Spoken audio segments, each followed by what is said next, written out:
Hey everybody, welcome to week 2.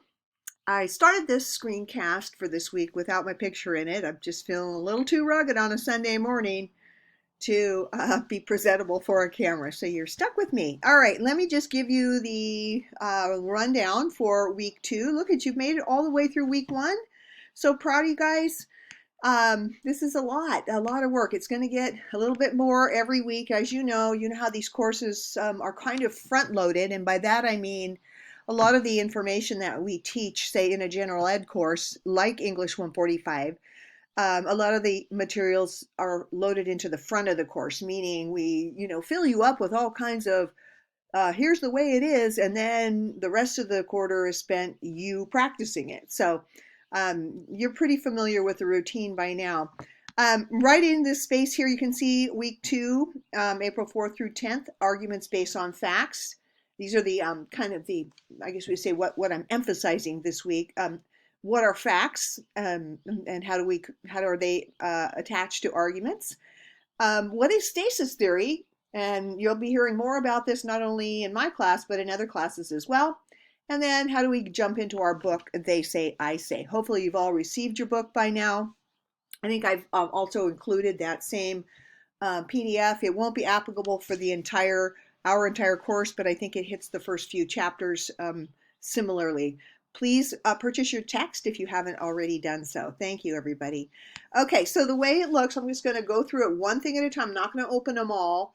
Just tell you what's going on, okay? So here you go, the short video. I'm making it right now. So if you click this, there's nothing there because I'm going to be putting this screencast right there. So you'll be able to launch it and hear your kind of your working orders for week 2. I designed a flow chart for this class. The first one.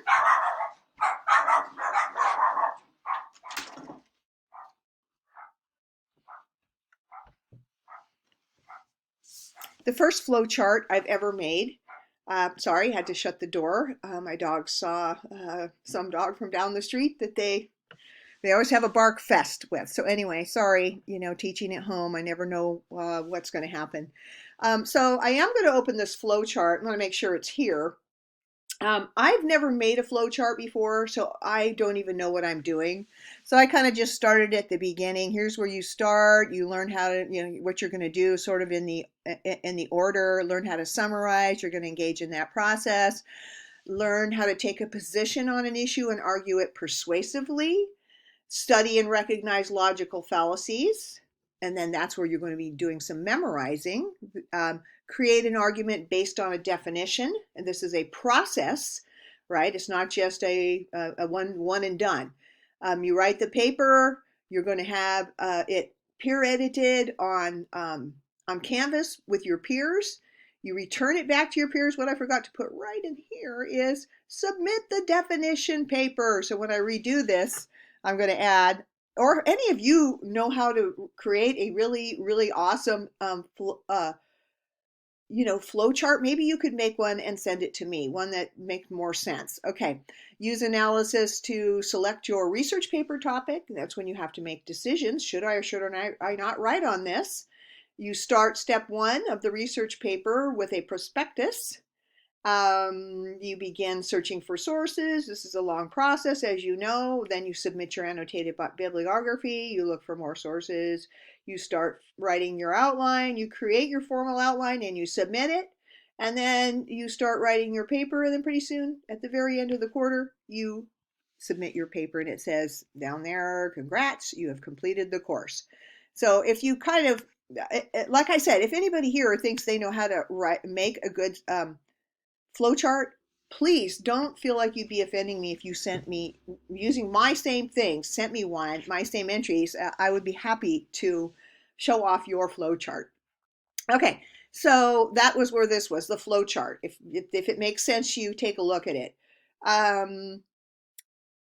Can't remember. Week 2 launch is just kind of the written versions of my instructions here. Like here, I launch it with a video telling you about it. Here, I just sort of write it down. You're going to do this, you're going to do that, you're going to do this, and in this order. Okay.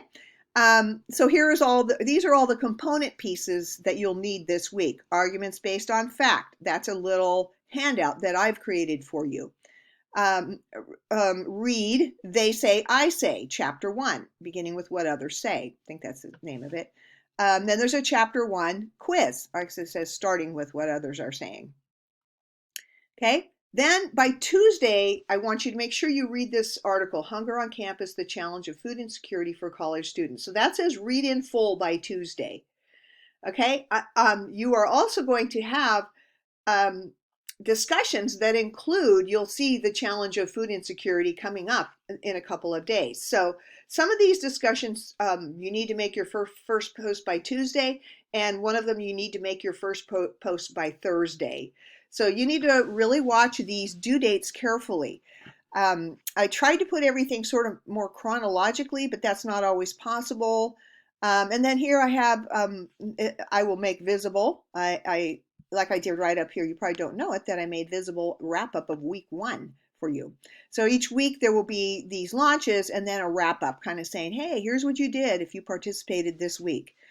Um, that's it, folks. That's all there is going. There's a lot of reading, and a lot going on in the discussion boards. Trying to remember that the discussion boards are replicating what would happen in our classroom situation.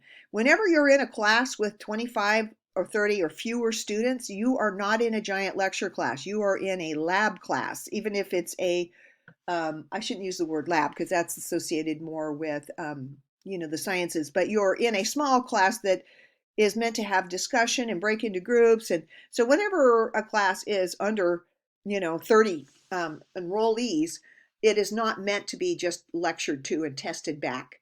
So there's a lot of engagement by you guys, you people, with each other and me.